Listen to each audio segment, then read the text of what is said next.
मैं doctor Jamal Akhtar Khan.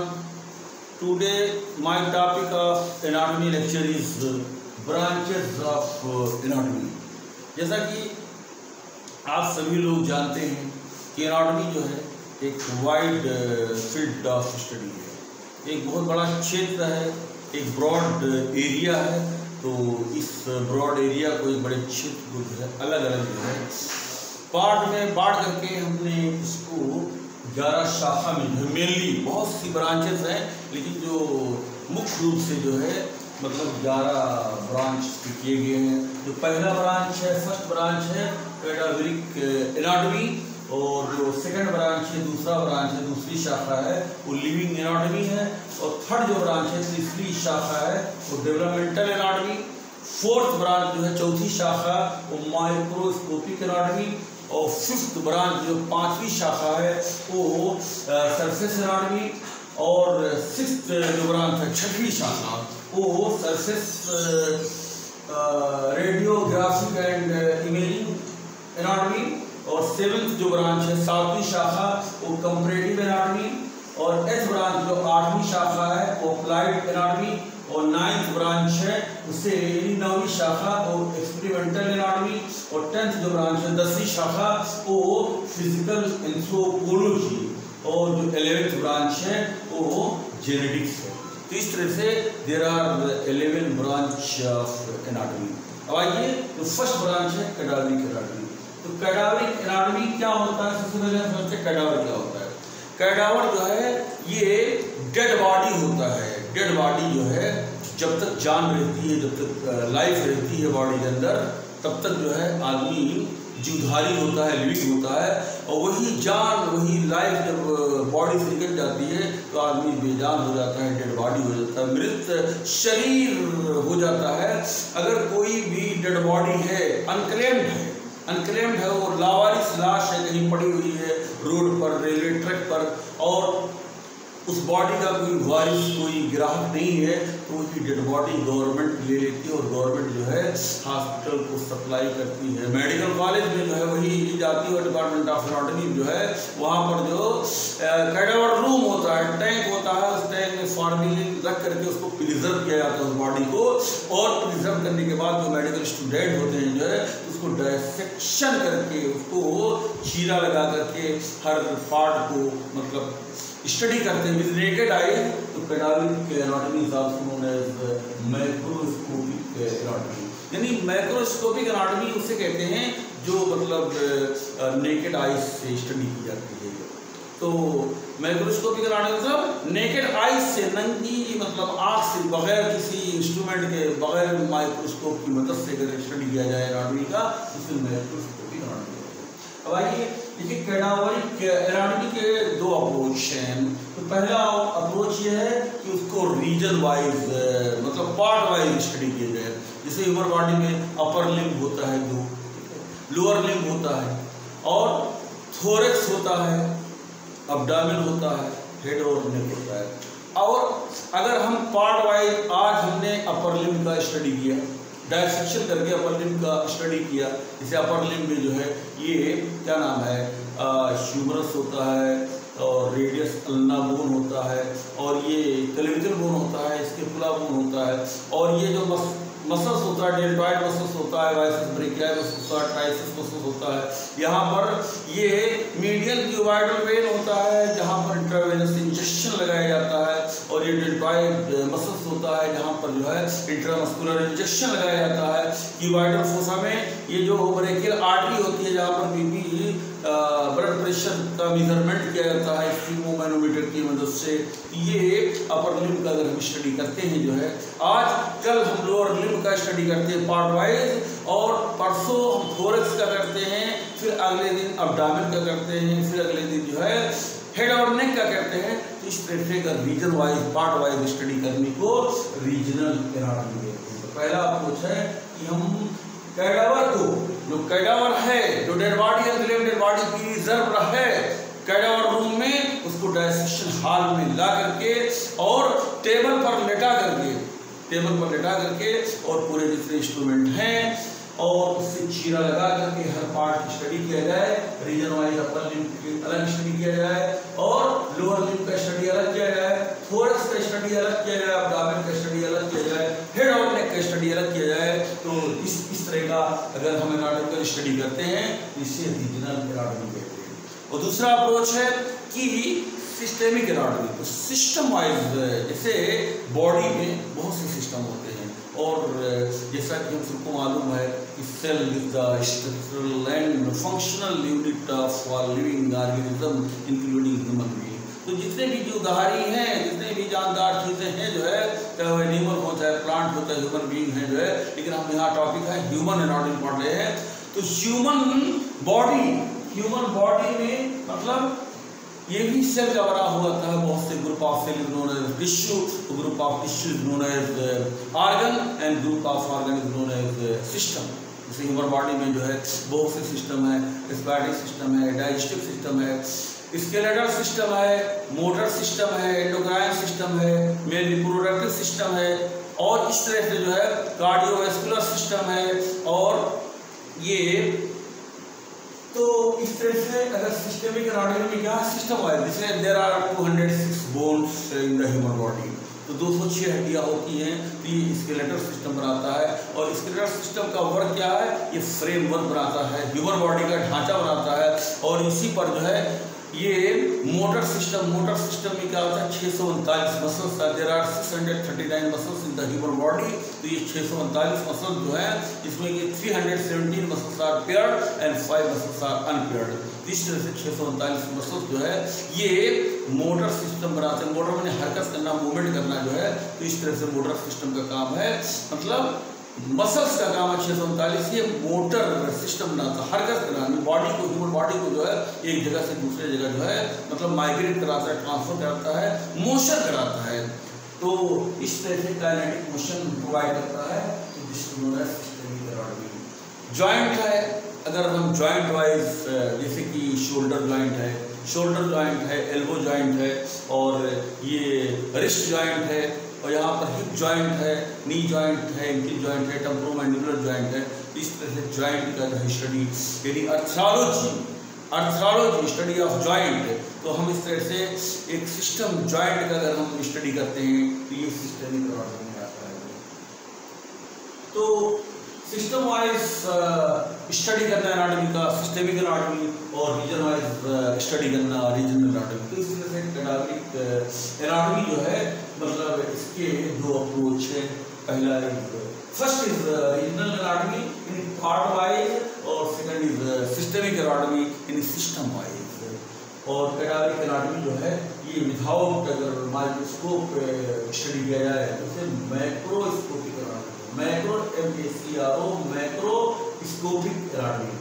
Second is living anatomy. तो living anatomy मतलब यानी जो इंसान है, जो ह्यूमन बीइंग है वो लिविंग है। और लिविंग एनाटॉमी क्या होता है कि जब कोई मतलब जानदार कोई जीवधारी जो है वो मरीज बन जाता है, पेशेंट बन जाता है, रोगी बन जाता है, प्रॉब्लम उसके बॉडी में क्रिएट हो जाती है, तो वो डॉक्टर के पास जाता है, चाहे फिजिशियन हो चाहे सर्जन हो, तो उसका इंस्पेक्शन करता है, पल्पेशन करता है और परकशन करता है, स्कल्टेशन करता है। फिजिकल एग्जामिनेशन के 4 मेथड हैं, 4 तरीके हैं। इंस्पेक्शन में जो है जैसे कि टेरस देखता है बल्बर कंजक्टिवा में, ये icterus is the sign of jaundice, अगर जॉन्डिस हो गया है तो ये बल्बर कंजक्टिवा में जो है वो पीलापन देखता है। और अगर ये एनीमिया हो गया है तो एनीमिया का साइन पैलर होता है, पैलर का sign of anaemia which is seen in the palpebral conjunctiva. तो ये लोअर आईलिड का जो है अंदर वाला जो हिस्सा होता है वो पल्पेब्रल कंजक्टिवा होता है, वो पेल कलर का हो जाता है। जो रेडनेस दिखाई पड़ती है तो पेल कलर का मतलब होता है येलो एंड व्हाइट का कम्बिनेशन, दोनों पीले को और सफ़ेद रंग को मिला दिया जाए तो जो रंग जो है पैदा होगा उससे पेल कलर कहेंगे। इस तरह से इंस्पेक्शन करता है। पल्पेशन मतलब डॉक्टर जो है उसको टच करता है। पेशेंट अगर बैठा हुआ है तो अगर कोई इन्फेक्शन है तो लीवर का अगर इन्लार्जमेंट हो गया है तो उसे हेपेटोमेगैली कहते हैं, और अगर स्प्लीन का इन्लार्जमेंट हो गया है तो उसे स्प्लेनोमेगैली कहते हैं। तो डॉक्टर जो है पेशेंट के बॉडी को टच करता है, यानी राइट लेग फोसा में जो है वो हाथ रखता है और ऊपर की तरफ लेके जाता है। अगर लीवर बढ़ा हुआ है तो राइट कास्टल मार्जिन तक लेके जाता है और इंफीरियर बॉर्डर जो है कहीं पर अगर टच हुआ, बढ़ा हुआ है तो रेजिस्टेंस पैदा करता है, प्रतिरोध पता चल जाता है कि लीवर का इन्लार्जमेंट हो गया है। अगर स्प्लीन का अगर इन्लार्जमेंट हो गया है तो उसका भी जो है इंफीरियर बॉर्डर जो है वो बढ़ करके जो है लेफ्ट कास्टल मार्जिन के जो है मतलब नीचे आता है, तो ये भी राइट लेग फोसा से इसका जो है पल्पेशन किया जाता है और ऊपर लेफ्ट कास्टल मार्जिन तक ले जाया जाता है। अगर बढ़ा हुआ स्प्लीन तो वहाँ रास्ते में कहीं जो है राइट लेग फोसा से जब हम चलते हैं तो वहाँ पर कहीं रेजिस्टेंस करता है, तो इससे मालूम हो जाता है कि स्प्लीनोमेगाली हो गया है।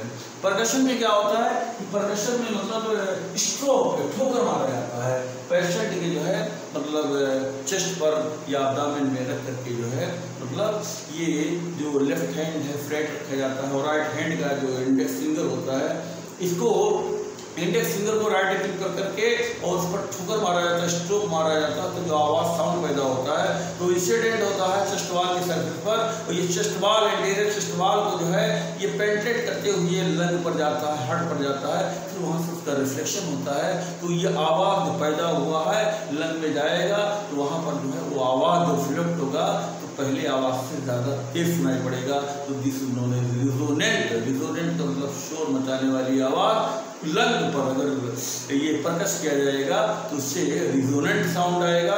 और अगर हार्ट यानी लंग, दोनों लंग के बीच में जो स्पेस होता है उसे मिडेस्टम कहते हैं, तो इसी मिडिल मिडेस्टम में हार्ट होता है और हार्ट का ज़्यादातर हिस्सा जो है दोनों लंग से ढका हुआ होता है, कवर्ड होता है, लेकिन कुछ हिस्सा ऐसा होता है जो कार्डिनाज होता है लेफ्ट लंग का, तो यहाँ पर हार्ट का जो है कुछ हिस्सा खुला हुआ होता है, नेकेड होता है, तो यहाँ पर अगर परकस किया जाए तो ये मतलब डलनेस स्लो साउंड आता है, इस जगह को area of superficial cardiac dullness कहते हैं। तो परकस करने में इस उंगली का जो है मतलब इस्तेमाल किया, ठोकरे में इस्तेमाल, ठोकर लगाने में दिस नोन एज फ्लेक्सर, इसे PLEXOR फ्लेक्सर कहते हैं। और जिस उंगली पर जो है मतलब रखकर ठोका जाता है तो इसको फ्लेक्सीमीटर, PLEXIMETER फ्लेक्सीमीटर, ये फ्लेक्सीमीटर कहलाता है, ये फ्लेक्सर कहलाता है, ये एक्टिव है और ये पैसिव है। इस तरह से ये living anatomy is the study of structures on the living human body, एक जिंदा मानव शरीर पर जो है जो स्टडी की जाती है एनाटॉमी की, उसे लिविंग एनाटॉमी है। By the inspection, by the palpation, by the percussion, by the auscultation. Auscultation में स्टेथोस्कोप का मदद लिया जाता है, तो स्टेथोस्कोप का जो ईयर पीस होता है वो कहाँ पर कान में लगाया जाता है, जो चेस्ट पीस होता है उसको मतलब यहाँ एंटीरियर चेस्ट वाल पर, तो इसका एंटीरियर चेस्ट वाल का रीजन होता है supraclavicular region, clavicular region, infraclavicular region, mammary region, infra mammary region. यहाँ पर पीछे जो है सुप्रास्केपुलर रीजन होता है, स्केपुलर रीजन होता है, इंटरस्केपुलर रीजन होता है, इंफ्रास्केपुलर रीजन होता है। यहाँ पर ये एक्सिलरी रीजन, इंफ्राएक्सिलरी रीजन, इस तरह से जो है यहाँ पर लंग साउंड जो है, ठीक है, तो लंग साउंड जो है ये नॉर्मल भी होता है, नॉर्मल भी होता है। नॉर्मल साउंड में ब्रांकियल ब्रिज साउंड होता है और वेसिकुलर ब्रिज साउंड होता है। तो ब्रांकियल ब्रिज साउंड यहाँ पर सुप्रास्टम नाच का पीस रखा जाता है, तो ब्रांकस से जब एयर पास होता है तो एक फुकनी की तरह से कोई जो है मतलब पुराने जमाने में जो चूल्हा जलाया जाता था तो उसमें फूंक मारा जाता था, तो जैसे एयर जब पास होता है तो जैसे कोई जो है फुकनी की आवाज़ आती है। और यहाँ पर जो वेसिकुलर ब्रिज साउंड होता है तो ये जब पल्मोनरी एयरलाइन में एयर जाता है तो उस एयर मॉलिक्यूल से और पल्मोनरी एयरलाइन की दीवार में टकराहट होती है तो उससे आवाज़ भी पैदा होती है, जैसे पत्ती की जो सरसराहट होती है, रसिंग साउंड आता है। तो इस तरह से ये नॉर्मल लंग साउंड है, नॉर्मल ब्रिज साउंड है। और अब नॉर्मल ब्रिज साउंड भी होता है तो कॉन्टिन्यूस भी होता है और डिसकॉन्टिन्यूस। कॉन्टिन्यूस में ब्रोंकाई जैसे सीटी निमोनिया में जो है ये आवाज़ सुनी जाती है, जैसे कोई सीटी बजा रहा है लंग में तो उसे ब्रोंकाई कहते हैं। तो ये लो पिच की जो है म्यूजिकल साउंड होती है और व्हिसिंग ये हाई पिच की जो है म्यूजिकल साउंड होती है जो लगातार सुनिए, ये ब्रोंकियल आस्थमा में सुनाई जाती है। और क्रेपिटेशन ये डिसकॉन्टिन्यूस जो है साउंड होती है जो पल्मोनरी ट्यूबरकुलोसिस में सुनाई पड़ती है। ये लंग साउंड सुनी जाती है। हार्ट साउंड में लब है, डप है। First heart sound is known as lub. Lub तो ट्राइकस्पिड वाल्व और बाइकस्पिड वाल्व दोनों के बंद होने से जो है लब सुनाई पड़ती है, और डब जो है डी डब, तो ये सेकंड हार्ट साउंड है। तो ये एओर्टिक वाल्व और पल्मोनरी वाल्व के बंद होने से जो है ये सेकंड हार्ट साउंड सुनाई पड़ती है। तो इस तरह से हार्ट साउंड जो है, normal heart sound is first is लब एंड सेकंड इज डब, और मरमर जो है ये अबनॉर्मल हार्ट साउंड है। तो दिल की आवाज़ जो नॉर्मल भी होती है, अबनॉर्मल भी होता है। बावेट साउंड यहाँ पर अब्डामेन में जो है, आँख में जो है जब फूड गुजरता है उससे गड़गड़ाहट पैदा होती है, ठीक है। तो वो आवाज़ जो आँख से पैदा होती है उसको बावेट साउंड कहते हैं। तो ये जो auscultation is one of the method of the physical examination. इस तरह से ये इंस्पेक्शन के जरिए से, पल्पेशन के जरिए से और परकशन के जरिए से, अस्कल्टेशन की मदद से जो स्टडी की जाती है, मतलब लिविंग बॉडी की लिविंग एनाटॉमी। तीसरा है डेवलपमेंटल एनाटॉमी। तो यहाँ पर study of developmental changes from the zygote to the adulthood. जानते हैं कि मेल और फीमेल में, मेल में टेस्टिस होता है, वन पेयर टेस्टिस होता है, इसमें स्पर्मेटोजेनेसिस होता है, स्पर्म का फॉर्मेशन होता है, और फीमेल में वन पेयर ओवरी होता है, right elect fossa left elect, तो वहाँ पर ओजेनेसिस होता है, यानी ओम का फॉर्मेशन होता है। तो ये मेल जो है स्पर्म और फीमेल ओम दोनों का जो है जब सेक्सुअल इंटरकोर्स होता है तो दोनों की मीटिंग होती है। एम्पुला में फैलोपियन ट्यूब में 4 पार्ट होते हैं।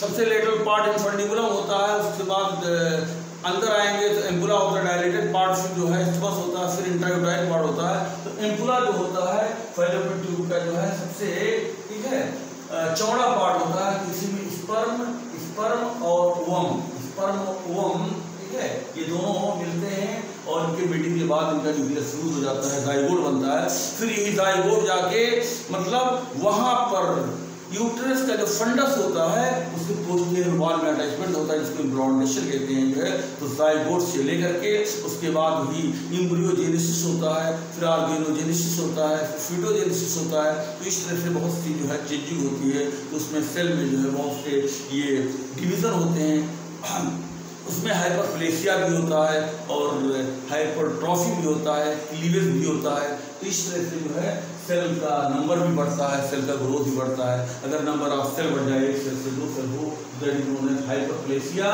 और सेल का अगर साइज बढ़ जाए, जो है छोटा सेल है बड़ा हो जाए, तो that is known as hypertrophy. इस तरह से जो ये चेंजिंग हो रही है, डेवलपमेंटल चेंजेस जो है, एक न्यूबॉर्न होता है 3.5 किलोग्राम का पैदा होता है जो है, और वही बच्चा जो है बड़ा होकर के 70 kg का हो जाता है।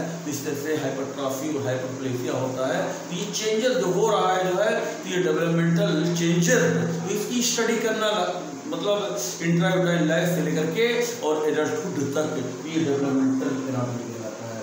माइक्रोस्कोपिक एनाटॉमी, तो ये study of structures with the help of microscope. तो माइक्रोस्कोप की मदद से जो है अगर हम स्ट्रक्चर की स्टडी किया जाए तो उससे जो है माइक्रोस्कोपिक एनाटॉमी। इससे बहुत से विस्तार है, यहाँ पर स्टमक है, लीवर है, स्प्लीन है।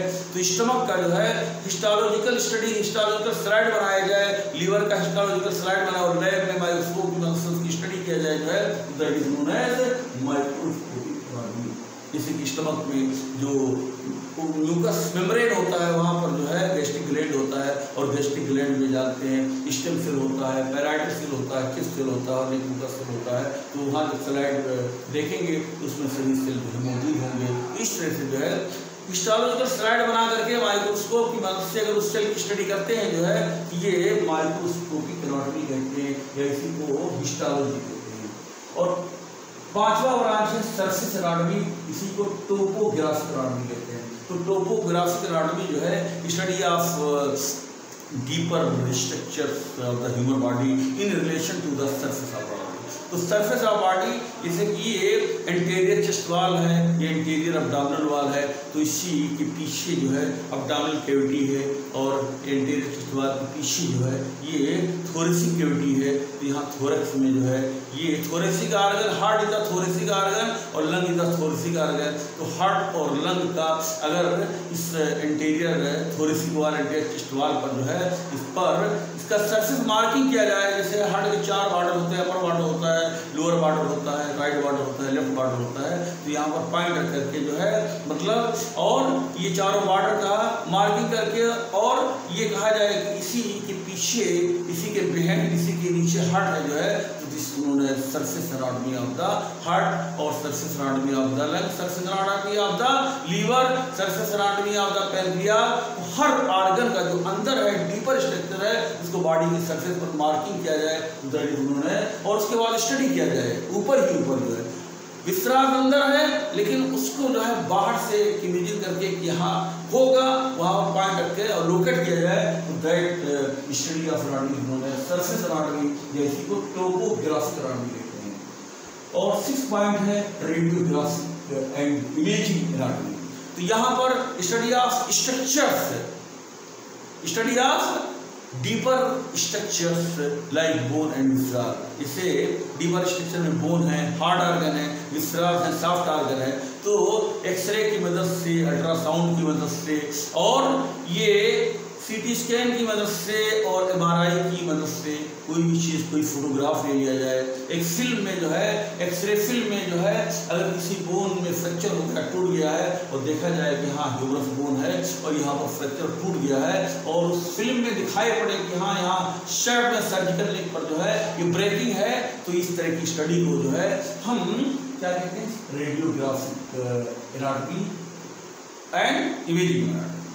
ब्रेन है, ब्रेन में जो है कोई प्रॉब्लम है, ब्रेन ट्यूमर हो गया, ब्रेन कैंसर हो गया, उसका एमआरआई कराया जाता है, उसका जो है मतलब स्लाइड जो है अलग अलग जो है 3D उसमें किया। तो इस तरह से ब्रेन का अगर हम एमआरआई करके और ब्रेन की स्टडी किया जाए कि कहाँ पर जो है मतलब ट्यूमर है, कहाँ पर प्रॉब्लम है, तो उस तरह की इमेजिंग करके, किसी का फोटोग्राफ करके, एमआरआई करा करके और अल्ट्रासाउंड करा करके किसी भी विषय, किसी बोन का जो है अगर स्टडी करते हैं तो radiographic and imaging anatomy. 7th point है कंपैरेटिव। कंपैरेटिव मतलब कंपैरिजन करता है, तो स्टडी ऑफ अदर एनिमल्स, तो बहुत से जानवर हैं जो कि इंसान की शरीर से, मंकी है, चिंपांजी है, गोरिल्ला है, तो इनके बॉडी का जो है स्ट्रक्चर एनाटॉमी हम अगर स्टडी करके और अपनी बॉडी से कंपैरिजन कराएं जो है, कि कहते हैं कि आज के मानव का जो पूर्वज था वो बंदर था, बंदर जंगल में रहते थे, पेड़ पर लटके रहते थे, वही जो है पत्ता और फूल और फ्रूट खाते थे, तो वही बंदर जो है अब जो है इंसान बन गया है और घर में रहने लगा, पैंट शर्ट और सब बिल्कुल हर लिबास में जीवितन है।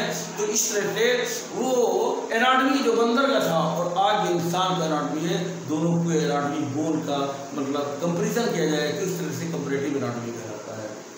और 8वां पॉइंट है, 8वां ब्रांच है अप्लाइड एनाटॉमी या क्लिनिकल एनाटॉमी। अप्लाइड एनाटॉमी मतलब application of anatomical knowledge. Anatomical knowledge जो है जो हमारे पास है, जैसे हमको पता है कि राइट फोसा में अपेंडिक्स होता है और राइट हाइपोकॉन्ड्रियम में लीवर होता है, लेफ्ट हाइपोकॉन्ड्रियम में स्टमक होता है और हाइपोगैस्ट्रियम में प्रोस्टेट ग्लैंड होता है, यूट्रस होता है फीमेल में, और यहीं पर यूरिब्रेडर होता है, और राइट हाइपोकॉन्ड्रियम में गॉल ब्लैडर होता है। तो ये हमको अगर एनाटॉमिकल नॉलेज है, अगर एप्लीकेशन हम इसको जो है मतलब फाइंडिंग आउट द डिजीज, किसी मर्ज का पता लगाना हो, अगर एनाटॉमिकल नॉलेज है, तो इस एनाटॉमिकल नॉलेज का यूज अगर हम क्लिनिकल प्रैक्टिस में या सर्जिकल प्रैक्टिस में करेंगे जो है, तो वहाँ पर ये एनाटॉमिकल नॉलेज का एप्लीकेशन अप्लाइड एनाटॉमी कहलाता है। या क्लिनिक पर अपना इसी एनाटॉमिकल नॉलेज का अगर कोई जो है राइट हाइपोकॉन्ड्रियम फोसा में पेन बता रहा है, तो हमें एनाटॉमिकल नॉलेज है, यहाँ अपेंडिक्स होता है, अपेंडिसाइटिस हो सकता है। राइट हाइपोकॉन्ड्रियम में कोई पेन बता रहा है, तो यहाँ पर गॉल ब्लैडर होता है, कोलिसिस्टाइटिस हो सकता है। यहाँ क्या नाम है, हाइपोगैस्ट्रियम में कोई पेन बता रहा है तो मेट्राइटिस होता है, यूट्रस है वहाँ पर प्रेजेंट है, प्रोस्टेट ग्लैंड है जो है, प्रोस्टाइटिस हो सकता है। तो इस तरह से एनाटॉमिकल नॉलेज का एप्लीकेशन जो है ये अप्लाइड एनाटॉमी, क्योंकि यही एनाटॉमिकल नॉलेज जब क्लिनिक खोलते हैं, अपना हॉस्पिटल में रहते हैं, वहाँ पर बेड रहता है, तो वहाँ पर पेशेंट को बेड पर लेटा करके हर चीज़ का पल्पेशन करते हैं, परकशन करते हैं, स्कल्टेशन करते हैं। ये application of the anatomical knowledge in the clinic known as clinical, दोनों जो है सिनोनिम्स है। ये applied anatomy and clinical anatomy both are synonyms, दोनों जो है सेम चीज़ है। जैसे कि यहाँ पर सरफेस एनाटॉमी और टोपोग्राफिक एनाटॉमी दोनों एक ही चीज़ है, there is no difference between this two. और उसके बाद में ये 9th जो है ये एक्सपेरिमेंटल एनाटॉमी। एक्सपेरिमेंटल एनाटॉमी जो है study of factors Study of factor which influences and determine the structure and functions of the different part of the whole body. तो यहाँ पर बहुत सी चीज़ें होती हैं जो इंसान के ऊपर जो है मतलब यूज़ की जाती है, इस्तेमाल एक्सपेरिमेंट के लिए जो है, जैसे कि बहुत से ड्रग होते हैं जो है तो उसको दिया जाता है लो डोज में, इस दवा का जो है क्या प्रभाव है, क्या असर है ह्यूमन बॉडी में, उसकी स्ट्रक्चर में क्या चेंजिंग हो रही है, उसके फंक्शन में क्या चेंजिंग हो रही है। जिसे मैंने खुद जो है अपने ऊपर एक्सपेरिमेंट एक चीज़ का किया है, मिल्क का। तो मिल्क जो है milk is the richest source of calcium, और कैल्शियम जो है एक ऐसा जो है मतलब एलिमेंट है, ऐसा मिनरल है जो बॉडी के बहुत से सिस्टम में जो है मतलब काम आता है, मस्कुलर सिस्टम में भी जो है, और ये स्केलेटल सिस्टम में भी जो है, आई में भी इसका इस्तेमाल, तो हार्ट में खास तौर पर जो है, तो हर जगह जो है मतलब कैल्शियम का यूटिलाइजेशन बॉडी में होता है। तो जब से हमने दूध पीना जो है मॉर्निंग में मतलब ब्रेकफास्ट के वक्त एक गिलास दूध जो है मतलब पीता हूँ, और इसका असर इसके हमारे बॉडी के फंक्शन में, पहले जब मैं टीचिंग करता था तो बॉडी मेंटली और फिजिकली मैं एग्जॉस्ट हो जाता था, लेकिन आज वही जब से एक गिलास दूध पीना शुरू किया हूँ, जब से आज तक माशाल्लाह ये प्रॉब्लम नहीं क्रिएट हुई है। चाहे मैं 10 आवर्स लगातार जो है मैं टीचिंग करता हूँ, ना मेंटली ना फिजिकली ऐसा लगता है हमने कोई काम नहीं किया है। तो ये मतलब एक्सपेरिमेंटल एनाटॉमी है कि हमारे फंक्शन पर, बॉडी के फंक्शन पर, ना ब्रेन पर और ना किसी भी सिस्टम पर देयर इज नो इफेक्ट है। तो एक्सपेरिमेंटल एनाटॉमी है किसी भी चीज़ का, चाहे वो डाइट हो चाहे वो ड्रग्स हो, तो एनीथिंग अगर बॉडी पर यूज़ किया गया, कोई भी चीज़ बॉडी के अंदर गया, अगर उसकी जाने से मतलब बॉडी के अंदर जो है क्या असर आया, स्ट्रक्चर में कोई चेंज हुआ कि नहीं हुआ। बहुत सी चीज़ें होती हैं जैसे कि मतलब फेशियल ब्यूटी पार्लर बहुत सी फीमेल जाती हैं, और उसमें क्या होता है कि ब्यूटी बढ़ जाए तो उसका एलर्जी हो जाता है, पीलिंग करवाती हैं, मेल भी होते हैं फीमेल भी होती हैं, तो उसका ये होता है सोलिंग आ जाती है, फेस का स्ट्रक्चर बदल जाता है, उसका फंक्शन बदल जाता है। ये सब एक्सपेरिमेंटल जो है मतलब एनाटॉमी आता है। एक्सपेरिमेंटल एनाटॉमी में कोई भी चीज़ बॉडी पर यूज़ किया गया और बॉडी के किसी भी स्ट्रक्चर में चेंजिंग आ गई, परिवर्तन आ गया, और फंक्शन में भी मतलब चेंजिंग आ गई, different part of the body. इस तरह से दिस नोन एज एक्सपेरिमेंटल। देखिए 10th ब्रांच है फिजिकल एंथ्रोपोलॉजी। तो एंथ्रोपोलॉजी जो है ये दो वर्ड से बना हुआ है, एंथ्रोपोज और लोजिया।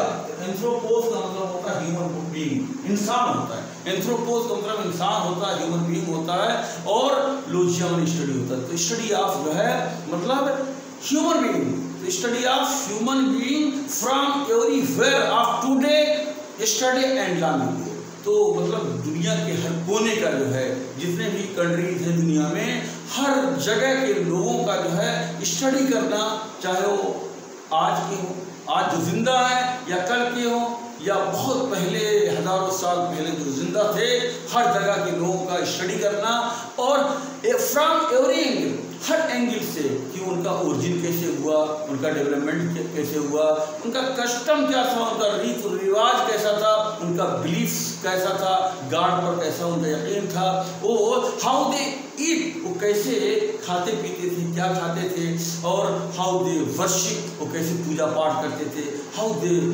सेलिब्रेट, अपने फेस्टिवल्स को किस तरह सेलिब्रेट करते थे जो है। इस तरह से हर एंगल से जो है मतलब स्टडी करना इंसान की, इसे फिजिकल एंथ्रोपोलॉजी कहते हैं। जेनेटिक्स, तो genetics is the 11th branch of anatomy. तो जेनेटिक्स में क्या है कि जेनेटिक्स में study of information present on the chromosome. तो क्रोमोसोम जो 23 पेयर्स होते हैं जो है, तो उसमें जो पैटर्नल क्रोमोसोम्स होता है या मैटरनल क्रोमोसोम्स, तो उस पर जो है मतलब जीन का जो है एक जोड़ा जीन होता है जो पैटर्नल कैरेक्टर और मैटरनल कैरेक्टर को मतलब डिटरमाइन करता है। तो उसकी स्टडी करना जो है मतलब क्रोमोसोम पर जीन का स्टडी करना, उस पर क्या इंफॉर्मेशन लिखा हुआ है कि जो पैटर्नल जो माँ बाप का कैरेक्टर होता है, बच्चे में जब 5 जनरेशन का रिपीटेशन होता है, कोई बच्चा जब पैदा होता है तो कहते हैं इसका जो है मतलब चेहरा माँ की तरह है, तो माँ का जो फेस है उसका जीन जो है बच्चे में आ गया, और उसका बाल उसके फादर की तरह है, ठीक है, उसका नाम उसके नानी की तरह है। ये ट्रांसमिशन होता है, जो क्रोमोसोम पर इंफॉर्मेशन होता है तो एक सूचना देता है कि हाँ ये चीज यहाँ से आया है। This type of study of information present on the मतलब क्रोमोसोम। तो क्रोमोसोम पर जो है वो डीएनए का बना होता है, और डीएनए जो है ये जीन इज डीएनए, तो डीएनए पर इंफॉर्मेशन होता है और वही इंफॉर्मेशन जो है मतलब उसी की स्टडी करना जरूरी है। तो in the words I want to finish. So there are 11 branches of the anatomy.